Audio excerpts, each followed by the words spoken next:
One of my favorite restaurants in all of Walt Disney World is finally reopened after 2 years. Find out why you should eat at Jiko, the cooking place at Animal Kingdom Lodge.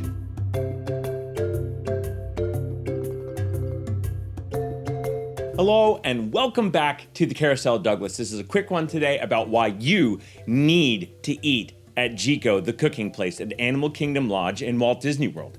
It is absolutely my favorite restaurant on property, and I just want to get right into it for you.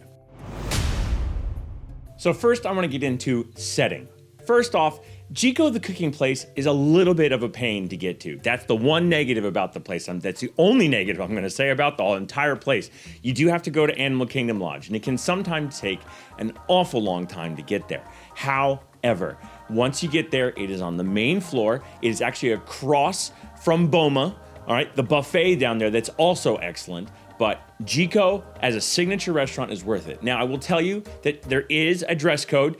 Gentlemen are expected to wear nicer shirts, trying not to wear cutoffs and jeans and tank tops. I actually recommend a button-down shirt, pair of jeans, or a nice pair of slacks, or just a nicer pair of shorts. So when Michelle goes to Jiko, she's usually already wearing a dress because she likes to wear dresses in the parks.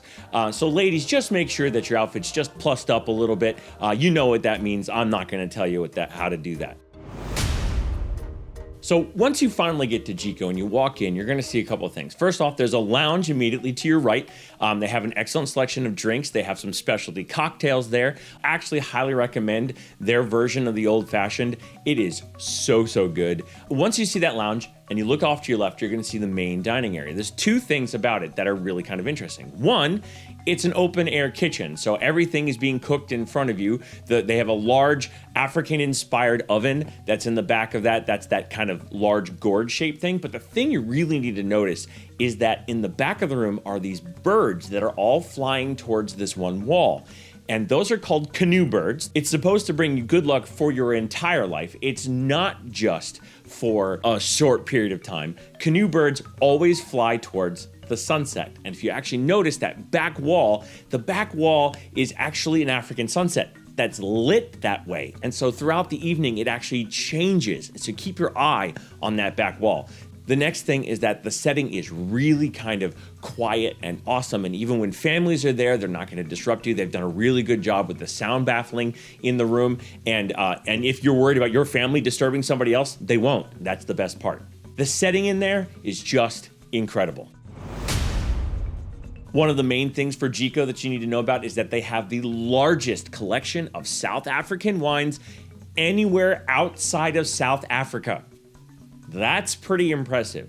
They also have wine experts that are definitely going to be able to help you choose it out. They have a on-site sommelier, which doesn't happen in a lot of restaurants. I mean, the only other one I know of is at California Grill or Wine Bar George. So having an on-site sommelier is pretty impressive. Next, I'm going to quick talk about the menu. They have an excellent selection. One of the things that I love about Jiko reopening is it did not reopen as a prefix menu. Now, I like prefix menus. I know a lot of people do not, but Jiko being a prefix menu would have been actually one of the times I would have been like, why? Oh man, do I love Jiko's food. Now, on the appetizer list, they have the Jiko salad, they have seared scallops, and they have a bride wild boar tenderloin. I always thought it was a misspelling of braised, but it's not. It's pronounced bride. That's actually the thing on that list that I recommend the most. Those wild boar tenderloins and the shakalaka tomatoes and the creamy pap are so good together. I love them. Michelle actually really likes the duck confit, and the roasted squash bisque is also on that list. For entrees, you're going to find Moroccan lamb shank, an oak grilled filet mignon, heritage chicken, sustainable fish, Botswanan Seswa short rib, and you're also going to find the injera basket and the seafood tagine. Now, I would highly recommend that you get the oak grilled filet mignon. It's actually one of my favorite on there, but the Botswanan Seswa short ribs with their hominy and sea peas and mushrooms and carrots. Wow, it is worth every penny of that $50. One of the enhancements I do recommend you add, this is an add-on to your meal, is that you get the boba tea mac and cheese. Probably some of the best mac and cheese on property. There's recipes out there that try to copy it. They don't work, but get the boba tea mac and cheese. that's another thing you will definitely not regret. For desserts, you actually have the African drum beats, you have the Kilimanjaro, the milk tart, the angel food cake with no sugar added, and you have a Malva pudding. The two desserts that I recommend on this list are the Kilimanjaro. It's an amazing Ghanaian dark chocolate mousse, meaning that the chocolate is from Ghana, and that it also has a really excellent, like that pink peppercorn meringue is so good. Michelle recommends the Malva pudding. It's got like a bird's nest, and they put the pudding inside of it, and it's got these little cakes next to it that are super sweet. They're kind of like dulce de leche, but it's like a South African version, and they're so good. One of the things that I love about Jiko as well that can go with your meal is that you can also get specialty tea. I am not a coffee drinker. I am a tea drinker. I love my black tea, and they have an excellent selection of black teas. Bring it right out to you. The Darjeeling is really, really good, and I also like their masala chai. It's also an excellent choice.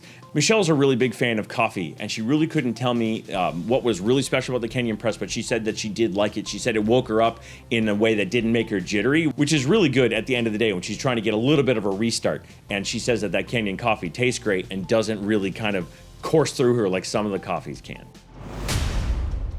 The last thing I want to talk about is the service. I will tell you that we have servers that we go back to time and time again. We have one named Michael, we have one named Manuel, and they are amazing servers. We've had a couple others that are great. We go to Jiko a lot, as you can tell. We love it that much. We cannot tell you how much amazing service we have gotten from our cast members. If you get a chance to go, make sure you ask for either Michael or Manuel if they're working today. You will not regret having service from them. And so that's it. That is our quick review about why you should go to Jiko. Make your reservations 60 days out. They will definitely be worth every penny you pay on that meal. It is a signature meal. I promise you it's worth every last dime you put into it. It is so good. I really appreciate you coming to the channel for this video today. If you could really hit that like button, I'd really appreciate it. That like button helps the channel in so many different ways, and pushing that subscribe button, it pops up there, and you should really understand that we're going to help you with your Disney trip. We have so much Disney knowledge that we love sharing with you, and we love trying to do it in a fun and exciting way. If you leave a comment down below, have you ever eaten at Jiko? Did you like it? What did you have? Why did the wild boar tenderloin blow you away? Just say something in the comments. I always try to respond to each and every one. And because we don't like to say goodbye, because we're gonna see you real soon, we say, see you bye.